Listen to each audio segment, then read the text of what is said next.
Hola papá, con la alegría de encontrarme nuevamente contigo en este miércoles.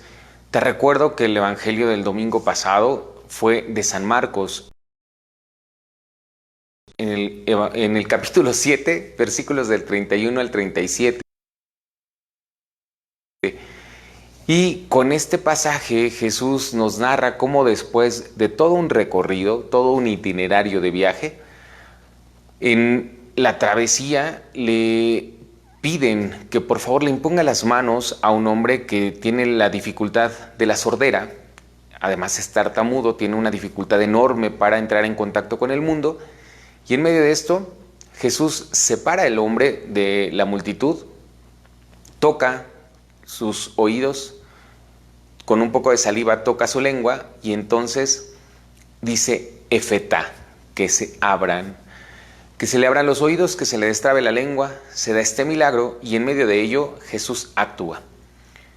Por eso al final Jesús pide a la multitud que no lo comenten, que lo guarden, que lo mediten, pero la comunidad no lo hace, no obedece y se da la tarea de divulgar este acto y perder la oportunidad de intimar con Dios en medio de este milagro.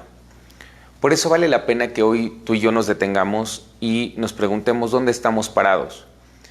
Sobre todo porque me interesa mucho esta parte donde cuando le piden a Jesús que actúe, no le dicen, oye, libera a este sordomudo de su enfermedad, sino le dicen lo que tiene que hacer, imponle las manos.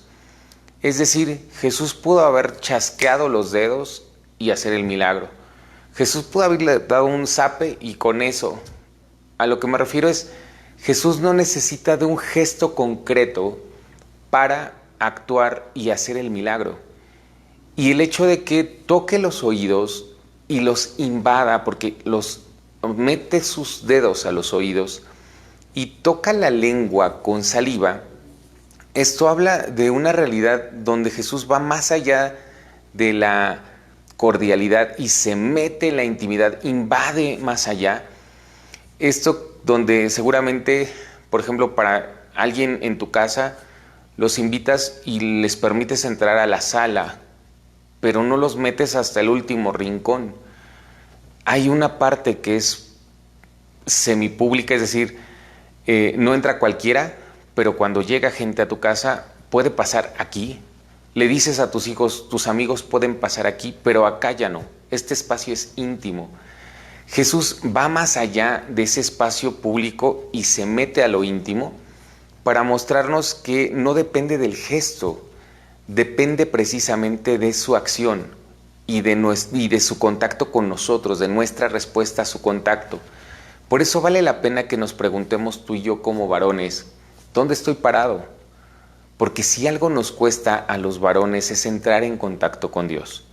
Esta realidad que nos dificulta porque no hemos sido educados para mostrar no solo las emociones y los pensamientos, sino para también darnos la oportunidad de entrar en contacto con el Padre que me ama, con ese Dios maravilloso que me quiere abrazar y que me quiere contagiar de su amor. Por eso vale la pena que en medio de este horizonte te preguntes ¿qué necesitas de parte de Dios? No necesitas darle instrucciones a Dios. No le digas que imponga las manos. Pídele que te llene de su sabiduría y que te llene de su amor. Pero en medio de esto, ¿qué de su amor necesitas? Sabiduría, ciencia, consejo, amor, gratitud, sonrisa. No sé. No sé qué tantas gracias necesitas. Lo que sí sé es que tú y yo lo necesitamos. Y en medio de esto vale la pena que crezcamos en la esperanza.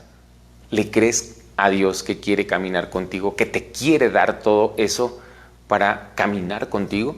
Para que entonces lleguemos a este punto del itinerario. ¿Qué tienes que trabajar esta semana? Y lo digo tal cual, tienes. No por obligación, sino como una respuesta de amor para tu familia, para ti mismo, para con Dios. Una respuesta que hace tiempo te debes y que vale la pena que ya lo digas como un imperativo. Efetá, ábrete.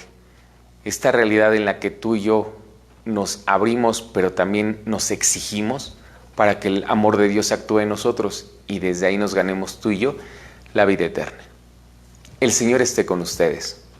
La bendición de Dios Todopoderoso, Padre, Hijo y Espíritu Santo, descienda sobre cada uno de ustedes y les acompañe siempre. Amén. Que tengan todos un maravilloso miércoles, una semana cargada de bendiciones de parte